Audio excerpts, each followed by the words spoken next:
कांग्रेस के लोग आज आवश्यकता पड़ती है कैसे इन लोगों ने बिहार के ही पुत्र से सीताराम केसरी को अपमानित किया था। यही तो कांग्रेस है। कैसे जेपी के सपनों को आरजेडी ने धूल दूषित करने का काम किया था, किससे छुपा हुआ नहीं। बहनों और भाइयों, राजेंद्र बाबू जब सोमनाथ के मंदिर के पुनरुद्धार के लिए जा रहे थे, कांग्रेस के उस समय के प्रधानमंत्री पंडित जवाहरलाल नेहरू ने कहा मत जाओ। उन्होंने कहा सोमनाथ के मंदिर के लिए, उन्होंने कहा नहीं जाना है, मंदिर का पुनरुद्धार नहीं होना है। राजेंद्र बाबू ने कहा कि मैं बिहार में जन्मा हूं और सोमनाथ भारत के गौरव का प्रतीक है, पहला द्वादश ज्योतिर्लिंगों में पहला ज्योतिर्लिंग है। आवश्यकता पड़ेगी अपने पद से इस्तीफा दूंगा, लेकिन सोमनाथ के मंदिर के पुनरुद्धार कार्यक्रम में जरूर जाऊंगा। यह है बिहार, और बिहार ने साबित कर दिया, बिहार ने साबित कर दिया कि जिन लोगों ने राम मंदिर के रथ को रोका था, जिन लोगों ने सुप्रीम कोर्ट में एफिडेविट दाखिल करके कहा था कि राम काल्पनिक है, बिहार की जनता ने उनको खारिज किया और प्रधानमंत्री मोदी जी के नेतृत्व में आज अयोध्या में भव्य राम मंदिर का निर्माण हो गया है। आज आप अयोध्या जाएंगे, कितना सुंदर मंदिर बना है, दुनिया का सुंदरतम मंदिर, सुंदरतम मंदिर, सबसे भव्य मंदिर। और अगर अयोध्या में भगवान राम का मंदिर बन रहा है तो सीतामढ़ी में मां जानकी का भी भव्य मंदिर का निर्माण ये एनडीए की बीजेपी की सरकार करवा रही है। बहनों और भाइयों,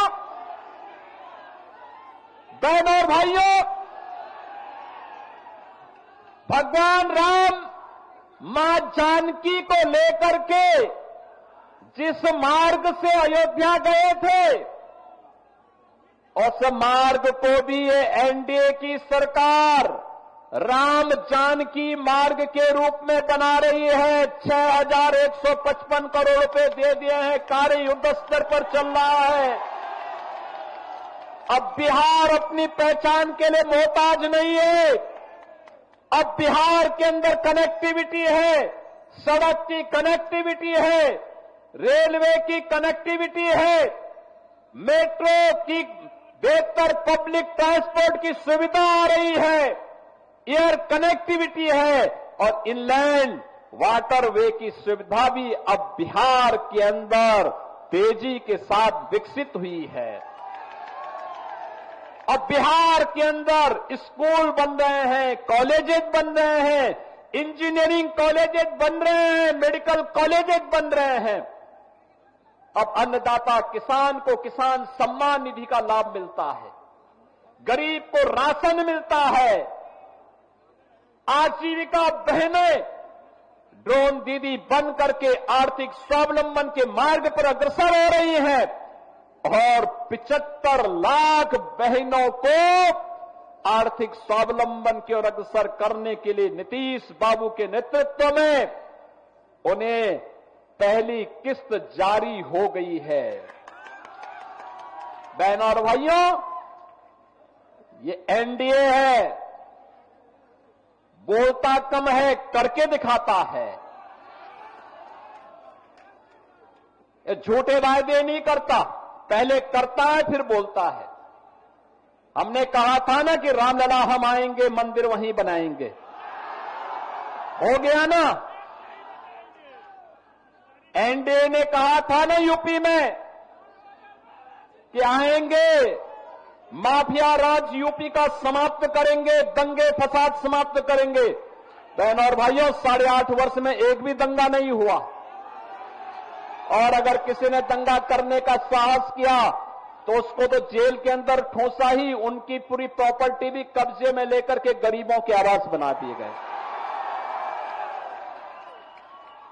अब यूपी में दंगा नहीं, सब चंगा है।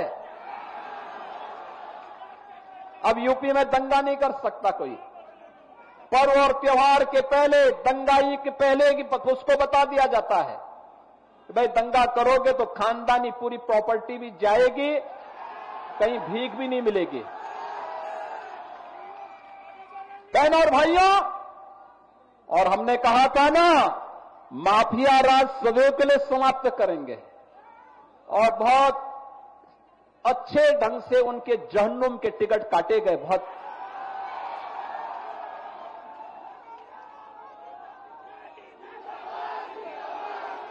बिहार उस दिशा में आगे बढ़ रहा है। बहनों और भाइयों, एनडीए की सरकार जो बोलती है वो करके दिखाती है। हर प्रकार की सुविधा हर गरीब के लिए, हर गांव के लिए, हर किसान के लिए, हर नौजवान के लिए, हर बहन और बेटी के लिए, और इसके लिए प्रधानमंत्री मोदी जी के नेतृत्व में 11 वर्ष में एक भारत श्रेष्ठ भारत की तर्ज पर पूरे भारत को और विकसित भारत बनाने की दिशा में जो कार्य प्रारंभ हुए हैं, विकसित भारत के लिए जो मैंने कहा, विकसित बिहार चाहिए और विकसित बिहार के लिए एनडीए की सरकार फिर से चाहिए। और इसके लिए आप सभी का आह्वान है। 8 विधानसभा क्षेत्र हैं सीवान जनपद में, और रघुनाथपुर के उत्साह को देख करके तो मैं कह सकता हूं कि रघुनाथपुर में तो लोगों ने कह दिया कि खानदानी माफिया को फिर से नहीं आने देना है। और मैं कह सकता हूं कि सीवान की सभा को भारी बरसात के बावजूद मैं कह सकता हूं कि सीवान की जनता ने तय कर दिया है कि सीवान के साथ साथ जितनी भी हमारी विधानसभाएं हैं, दरोदा है, बढ़हरिया है और अन्य 8 विधानसभाओं में एनडीए का परचम लहराएगा, इंडी गठबंधन गर्त में जाएगा। इनका झूठ और फरेब अब नहीं चलने वाला है। फिर से नीतीश बाबू के नेतृत्व में, प्रधानमंत्री मोदी जी के मार्गदर्शन में बिहार के अंदर एनडीए की सरकार को हमें बनाना है और एक सुशासन की सुदृढ़ नींव पर विकसित बिहार की परिकल्पना को साकार करना है। क्या आप सहमत हैं? बिहार विकसित होना चाहिए ना? विकसित बिहार के लिए सहमत हैं? इस सड़क के इस पार के लोग क्या आप नहीं चाहते क्या? घर के ऊपर, छत के ऊपर, इधर जो नौजवान खड़े हैं पीछे, इधर भी काफी दूर तक है। विकसित बिहार चाहते हैं ना? विकसित बिहार चाहिए ना? तो विकसित बिहार के लिए एनडीए के प्रत्याशियों को जिताना पड़ेगा। एनडीए के प्रत्याशी बीजेपी के हो, जेडीयू के हो, लोक जनशक्ति पार्टी के हो या फिर हम के हो, इन सभी में जिस भी पार्टी से दिया गया जो अधिकृत प्रत्याशी है, उसे एनडीए के द्वारा, उस पार्टी के द्वारा जो घोषित चुनाव चिन्ह है उसके अनुरूप हम विजयी बना करके भेजेंगे। तो विकसित बिहार की परिकल्पना और विकसित बिहार से फिर से भारत के स्वर्ण युग की ओर, राम राज्य की अवधारणा को साकार करने को हमें आगे बढ़ना है। इस विश्वास के साथ आप सभी के प्रति हृदय से आभार व्यक्त करते हुए, इतनी भारी बारिश के बाद आपका जो उत्साह अभिनंदनीय है। वीके न्यूज, राष्ट्र के नाम।